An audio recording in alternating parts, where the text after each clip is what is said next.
আসসালামু আলাইকুম সবাইকে আমার আর্টস অ্যান্ড কুকিং চ্যানেলে স্বাগতম।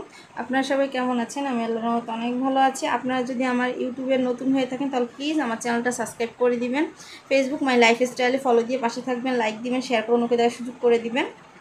আজকে আমি ড্রাগনের পুডিং বানাবো, সেজন্য ডাব কেটে নিয়েছি, ডাবে থেকে পানি নিয়ে নিয়েছি। এখানে 2টা ডাবের পুডিং বানাবো, সেজন্য ডাব পানিগুলোকে ভালো করে উঠিয়ে নিয়েছি। এরপরে পরিমাণ মতো চিনি দিয়ে দিছি।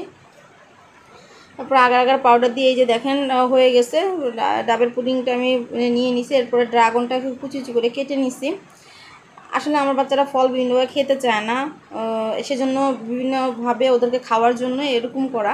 আমরা যেমন ফলগুলো ওরা খেতে চায় না, ফল তো বাচ্চাদের জন্য অনেক উপকারী, সেজন্য আমি কেটে বিভিন্নভাবে ওদেরকে বিভিন্ন ধরনেরভাবে ওদের খাওয়ানোর চেষ্টা করি। তাহলে ওরা এই পুডিংটা যদি পছন্দ করে, সেজন্য আমি এখানে বিভিন্ন ধরনের ফল দিয়ে ওদেরকে খাওয়াতে চাই, তাহলে ওরা সহজেই খেয়ে ফেলে। ওরা কিছু আর বলে না। এই যে দেখেন আমার ড্রাগনের পুডিংটা রেডি হয়ে গেছে। দেখতে কেমন হয়েছে আপনার কমেন্টে জানাবেন। আমার ভিডিওটা যদি আপনাদের একটু ভালো লেগে থাকে তাহলে প্লিজ লাইক দিবেন, শেয়ার করবেন। আল্লাহ হাফেজ।